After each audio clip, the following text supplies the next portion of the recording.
We are the NDADI team, and this is our submission for the Destination Imagination and Mayo Clinic Unlikely Superheroes Challenge. The sun is shining, and it's a perfect day to go out and play.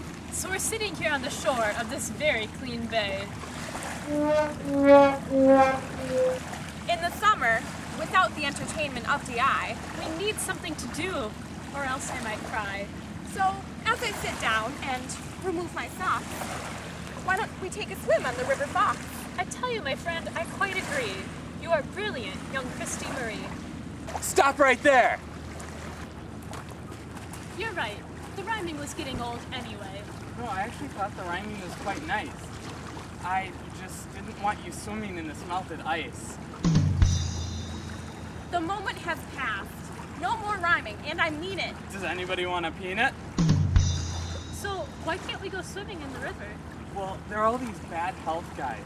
There's the pollution prince, the oil ogre, and worst of all, the chemical chameleon. That's right, the chemical chameleon. He controls the pollution and PCB levels in the Fox River and around the air, and in all these other bodies of water too. Oh my God. He's just this really bad guy. What's PCB? Polychlorinated biphenyl. But did you say it's in the air around here too? Yep. Well, then we need to get out of here. Who knows how dangerous this could be? There's only one place we can go. To the library. Did we learn anything about the PCB risks? Well, the PCB contamination causes many health risks in Brown County. Health risks can be picked up from swimming, eating the animals that live in the river area, and even by breathing the air. Wow. It's a good thing we didn't go for that swim then. I read that some studies have shown that PCB-contaminated fish might lead to a higher incidence of breast cancer or other types of cancer. Just think, we're at a higher risk of cancer just by living near that river. It can also lead to problems for children and unborn fetuses. It can lead to neurological development, low birth weight, and other growth development risks. Wow, that's crazy. So you guys are investigating the risks of PCBs? You know how dangerous that could be? We have to try. The PCB is too dangerous for our community. What we really need is good health superheroes to battle the bad health superheroes. But where could we find that?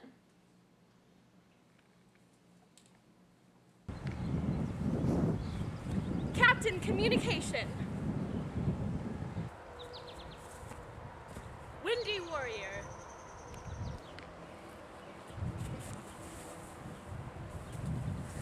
Steve!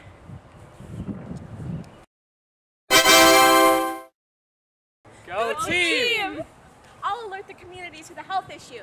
I'll work on making the air safe to breathe. I'll try to clean up the water.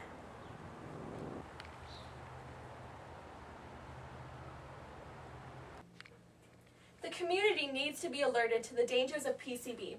In the modern world, social networking is the best way to get a message out to the community.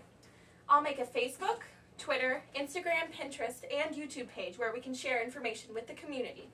Each can be set up through the same email account and monitored from the same location. Wow, I never knew PCBs could be so dangerous. You will fail! Who said that? Me, the Chemical Chameleon! You cannot defeat me! We can and will beat you! The good health guys will conquer all! You will fail!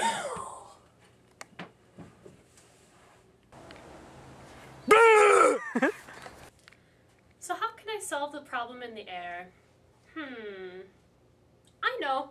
I need to think big, start small, and move fast. Trademarked Mayo Clinic. With a strategy of design thinking, I can think of designing something to help the air holistically. I need to build a prototype. Here's one.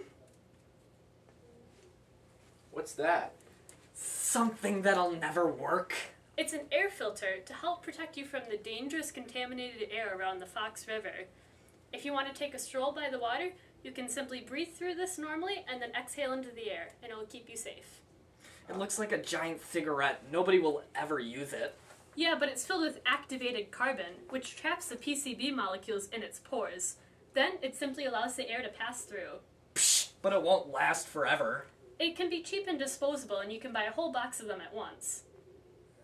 Let me try that. It works.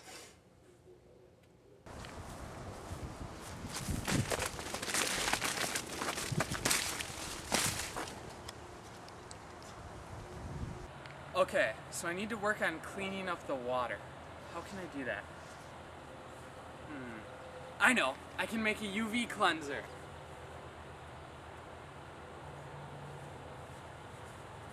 What do you have there, old sport? It's a UV cleanser for the contamination in the water in the Fox River. Here, put these on. Wow. Alright?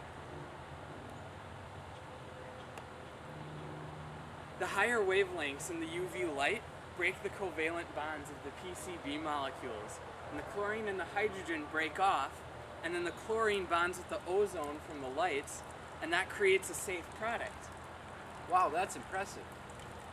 That's impossible! You can't simply break the compound. Well, it looks like I can. Now I have to assemble the team.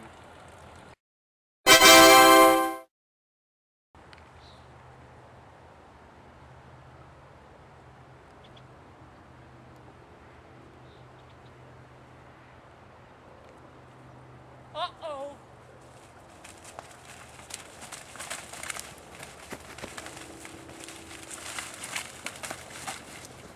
Great news, team!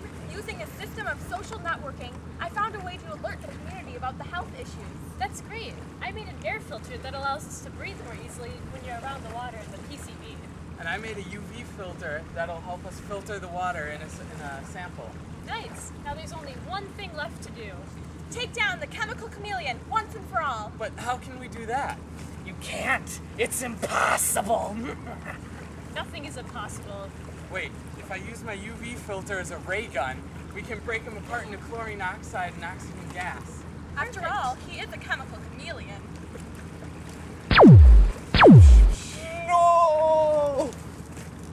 We saved the day. Hooray! And now, with the help of our special device, We got rid of the chemicals that weren't so nice. Such a beautiful day. I think we ought to run and play. perhaps it's time to take a swim. No, the water still needs to be cleaned before we can jump in. And so we, Team of Supers 3, Are working together to save our community. The contamination of PCB was a crime, but we worked together to save the day. Just in Time!